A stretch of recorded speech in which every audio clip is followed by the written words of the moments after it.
우리가 사용하는 생활용품 그리고 예술작품의 재료의 형태 중에는 도자기가 있습니다. 도기는 섭씨 1300도 이하에서 구운 것이고 자기는 1300도 이상에서 구운 것이라 합니다. 그러니까 자기가 더 강한 것이지요. 자기로 만들어진 것들은 우리에게 그 단단함 그리고 깨끗하고 오염되지 않고 물이 스며들지 않는 그런 기쁨을 줍니다. 음식점에서 자기로 된 테이블을 이렇게 만져본 적이 있습니다. 기분이 좋고 뭔가 우리들의 마음을 새롭게 하는 힘이 있는 것 같습니다. 그래서 자기로 하는 것이 이제 조금씩 유행하는 것 같습니다. 그걸 만지면서 느낌은 우리 그리스도인들도 이 자기처럼 강하고 단단하고 오염되지 않고 깨끗한 그런 삶을 살았으면 좋겠다. 그런 생각도 해봅니다. 그래서 어떤 젊은이들은 연인 간에 재밌게 자기는 참 자기 같아 이렇게 얘기하는 것도 들어보았습니다. 자기가 그만큼 좋은 거예요. 오늘은 종료주일입니다. 자기와 비교할 수 없을 만큼 강하시고 진실하시고 거룩하신 분이 예수님 아니십니까? 예수님께서 이 땅에 오셔서 자신의 사명을 완수하기 위하여 결단하시는 마지막 한 주간을 고난주간이라 하고 오늘이 그 시작인 종료주일입니다. 마지막 한 주간은 예수님에게서 생애 숨가쁜 시간일 것이고 인류 역사에서 보면은 가장 긴장되고 가슴 벅찬 구원 드라마의 절정 완성되는 시간이라고 볼 수 있습니다. 오늘 본문은요, 이 구약에서 예수님의 삶에 대한 예언이 한 60가지가 나오는데 이사야에서는 많이 담겨 있고 크게 네 부분으로 나눌 수 있습니다. 이사야 42장, 49장, 50장, 53장에서 나타나 있는데 그 중에 세 번째, 네 번째 이사야서 50장과 53장에서는 특별히 메시아 구세주의 그 고난에 대한 말씀입니다. 오늘의 내용도 그러합니다. 오늘 본문에서는 크게 두 가지 내용입니다. 한 가지는 우리 예수 그리스도께서 하나님의 말씀을 잘 듣고 순종하시고 전하시는 분이시다. 또 한 가지는 우리 주 예수 그리스도께서는 말씀을 전하는 순종뿐 아니라 당신의 십자가 길 가는 그 과정에 어떠한 어려움과 고난이 온다 할지라도 끝까지 사명을 감당하시며 승리하시는 그렇게 순종하는 두 가지 모습이 나오지요. 먼저 50장 4절, 5절, 상반절까지 내용을 읽어보겠습니다. 주 여호와께서 학자들의 혀를 내게 주사 나로 권고한 자를 말로 어떻게 도와줄 줄을 알게 하시고 아침마다 깨우치시되 나의 귀를 깨우치사 학자들 같이 알아듣게 하시도다. 주 여호와께서 나의 귀를 여셨으므로. 아멘. 여기서의 나는 예수 그리스도십니다. 예수님은 그 하나님께 말씀을 받는데 학자들의 혀라는 표현입니다. 여기서 학자는 배우는 자, 제자를 의미합니다. 그러니까 제자가 스승의 가르침을 하나라도 놓치지 않기 위하여 온 마음과 정성을 다하여 잘 듣는 것처럼, 그래서 이 스승의 말씀을 깨우치고 자기 것으로 하는 것처럼 그런 표현이 되겠습니다. 하나님께서는 메시아 예수 그리스도 주님의 이성을 날카롭게 하시고 영성을 일깨우시고 인류 구원이라는 사명감을 북돋아 주시는 하나님이시지요. 이스라엘 백성은 하나님께 정말 많은 경우에 불순종했습니다. 하나님 말씀을 가볍게 여겼잖아요. 그러나 예수님은 이제 아버지의 말씀에 전적으로 순종하는 본을 보이십니다. 그래서 요한복음 7장 15절 말씀에 예수님께서 하나님께 들은 말씀을 전하니까 듣는 사람들이 깜짝 놀라는 그러한 내용이죠. 유대인들이 놀랍게 여기에 이르되 이상하다. 이 사람은 별로 배우지 않는 사람으로 아는데 어떻게 이렇지? 예수님께서 답하시죠. 내 교훈은 내 것이 아니요 나를 보내신 이의 것이니라. 내 말씀은 하나님의 것이다. 한번 더 합시다. 나의 말씀은 하나님의 것이다. 아멘. 예수님은 뭐 차원이 다르시잖아요. 이 땅에 오셔서 하나님 아버지의 말씀을 가지고 오시는 거죠. 요한복음 8장 28절에 예수님께서 이제 죽으시고 부활하신 다음에 부활하신 예수님을 만난 제자들이 그때 깨달을 겁니다. 정말 우리 예수님이 그리스도 메시아이셨구나. 정말 주님께서 주신 말씀은 스스로 지어낸 말이 아니고 아버지 하나님께 받아서 하신 말씀이구나 라고 알게 될 것이다 라고 예수님이 말씀하십니다. 그러니까 예수님은 하나님으로부터 천국 복음을 받아 이 땅에 살아가는 곤고한 인생들에게 전해주셨지요.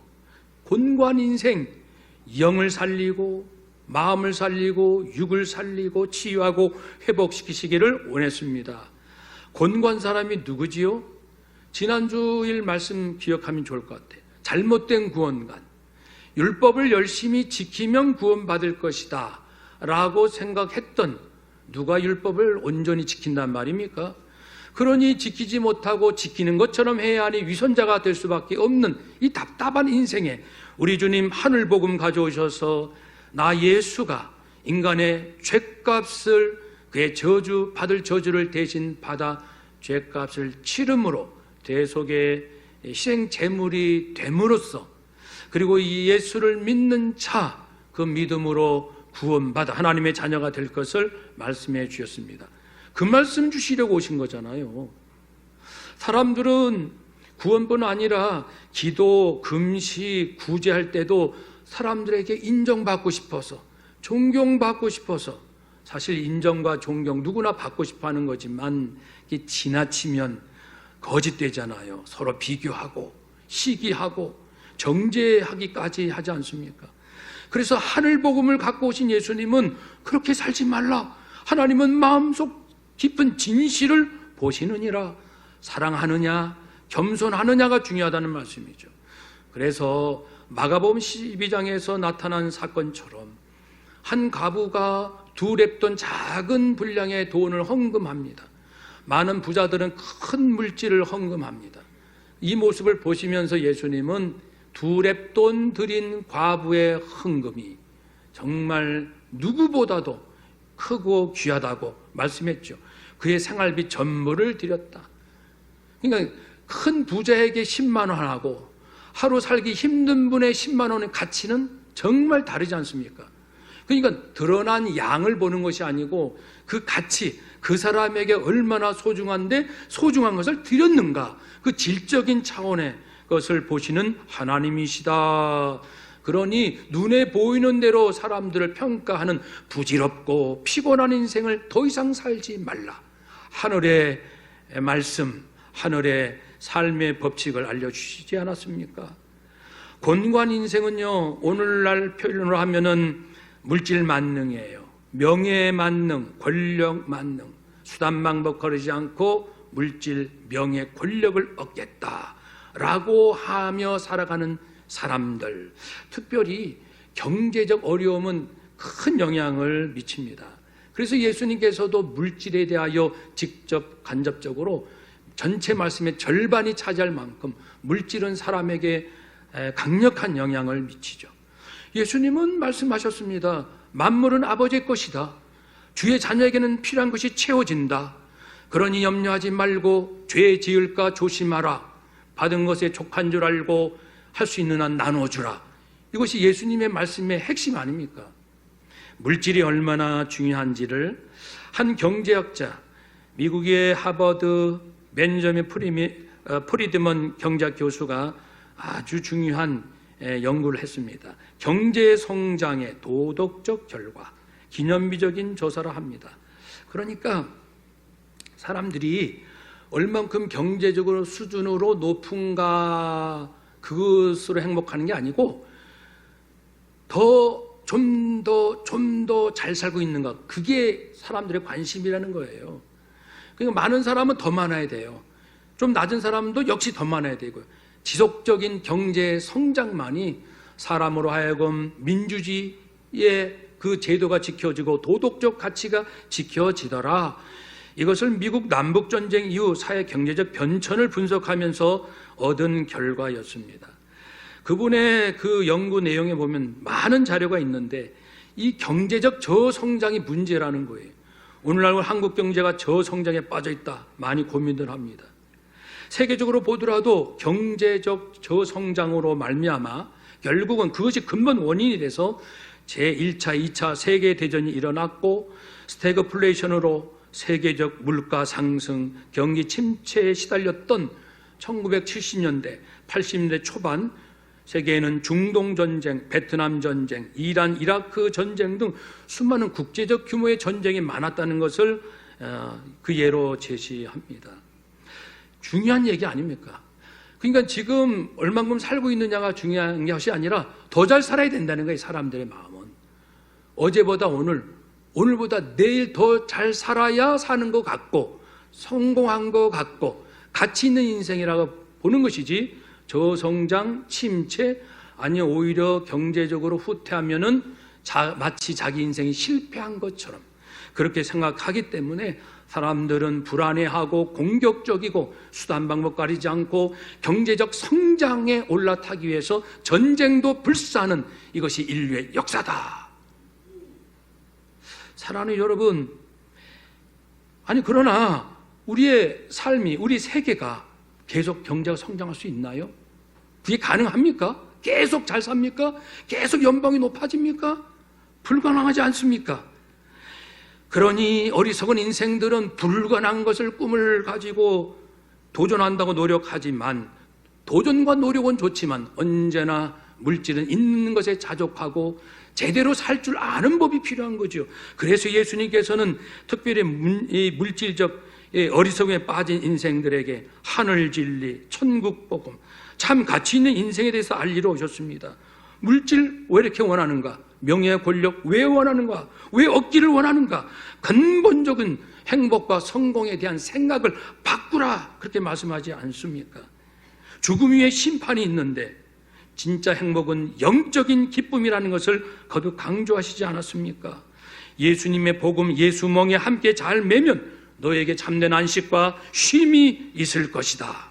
이건 지난주일 말씀과 동일합니다. 이처럼 예수님은요, 하나님께 구원과 참 생명, 안식, 평화의 말씀을 받아서 곤고한 인생들에게 전파하셨습니다. 그런데 5절 하반부터는 이런 천국 복음을 전파하시는 중에 원치 않게 예수님은 고난을 당하시네요. 그래서 그 고난 앞에 예수님은 어떤 모습일까요? 내가 거역하지도 아니하며 뒤로 물러가지도 아니합니다. 비록 천국 복음을 전하지만 사람들로부터 여러 가지 시련을 겪습니다. 그러나 사명을 이제 내려놓지 않고 물러서지 않겠다는 말씀입니다. 거기에서 내가 거역하지도 아니하고, 이 내가는 원어로 하면은요, 다른 사람은 몰라도 나만큼은 아주 강한 의미입니다. 모든 사람이 하나님을 버려도 나는, 모든 사람이 불순종할지라도 나만큼은 주님의 길을 가겠다라는 말씀입니다. 요나 선지자는 하나님의 말씀을 거역하고 겁도 없이 다시스로 도망하지 않습니까? 명색이 선지자임에도 불구하고, 모세는 하나님께로 부름받아 억압당하는 애굽에 있는 백성들을 출애굽하라고 지도자를 세우려 하였으나 모세야 모세야 부르지만 하나님은 싫습니다. 왜 나를 부르십니까? 말주변이 없습니다. 용기가 없습니다. 못하겠습니다. 자신 없습니다. 다른 사람 부르세요. 무려 7번이나 하나님 앞에 거절, 하나님 앞에서 못하겠다고 합니다. 그런데 여호와의 종 예수 그리스도는 하나님의 말씀에 절대 순종하며 그 사명 감당하겠다 말씀하십니다.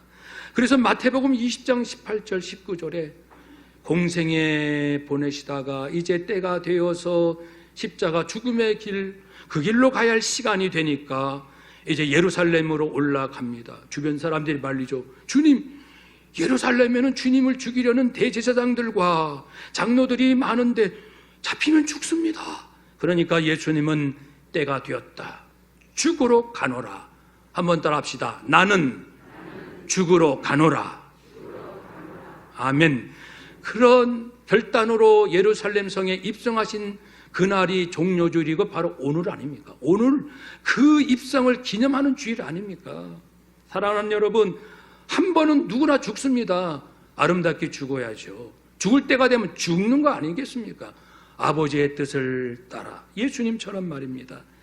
어떤 고난도 올 테면 와라, 이런 말씀 아닙니까? 6절에 보면 나를 때리는 자에게 내 등을 맡기며 더 때리거라, 마음껏 때리거라. 나의 수염을 뽑는 자들에게 나의 뺨을 맡기고 수염 마음껏 뽑으라. 모욕과 침뱉음 마음껏 내 얼굴에 침을 뱉어라. 얼굴을 가리지 않고 뱉으려면 뱉어라. 마음껏 뱉어라. 나에게 네가 하고 싶은 대로 하거라. 인간으로 오신 예수님, 이미 참 하나님의 하나님과 동등됨을 포기하신 그 자체가, 우리 예수님은 낮아지셨지만 이 땅에 오셔서도 정말 오해 많이 받으십니다. 사람들에게 나는 선한 목자, 나는 다시 부활하기 위하여 내 목숨을 내어놓노라, 나는 스스로 내 목숨을 죄인들을 위하여 내어놓는 것이다 하니까 일부 사람들이 저 사람 귀신 들렸나 봐 오해를 하지 않나요? 거라사 지방에서 귀신 들린 사람에게 귀신을 내어 쫓고 그 사람을 건강하게 회복시켰지만은 사람들은 그 쫓겨난 귀신들이 어디 갔죠? 돼지떼로 갔잖아요. 2,000마리 돼지떼. 그래가지고 돼지떼들이 달려서 절벽 아래로 떨어져서 몰살합니다. 사람들이 한 사람이 건강해진 것에 기뻐하는 것이 아니라 자기 재산 축나는 것에 벌벌 떨면서 예수 떠나시오! 우리 지역에서 떠나란 말이야. 고라사 지방에서 떠나라. 이게 인간입니다. 사람은 진리가 중요한 것이 아니라 돈이 필요한 거예요. 돈이 진리고 돈이 생명이고. 죄송한 편이지만 이게 미친 세상 아닙니까? 하나님이 이렇게 창조하셨습니까? 자기가 지금 어느 길로 가는지를 모르면서 예수님이 눈앞에 계셔도 예수 싫다. 그래서요, 목회자들끼리 이런 슬픈 얘기가 있어요. 성도님 중에는 30%는 무교 신앙인, 무교 그러니까 무속 신앙. 나 교회 다니니까 분명히 하나님께서 나 부자로 만들어 주실 거야. 아프면 건강해 주실 거야. 그래서 교회 다니는 거야. 만약에 그렇게 해결 안 되면 나 교회 떠날 거야 라는 이 샤머니즘, 무속 신앙인이 30%, 또 30%는 유교 신앙, 유교적인 도덕적으로 착하고 선하고 이렇게 살아가는, 그렇게 살기 위해서 나 교회 다녀라는 사람이 30%. 얼마나 가슴 아픈 일입니까? 그분들에게는 예수가 누구일까요? 그리스도의 죽으심이 무슨 의미일까요? 그 당시나 지금이나 정말 예수님을 온전히 영접하고 이해하는 일이 그리 쉽지만은 않습니다.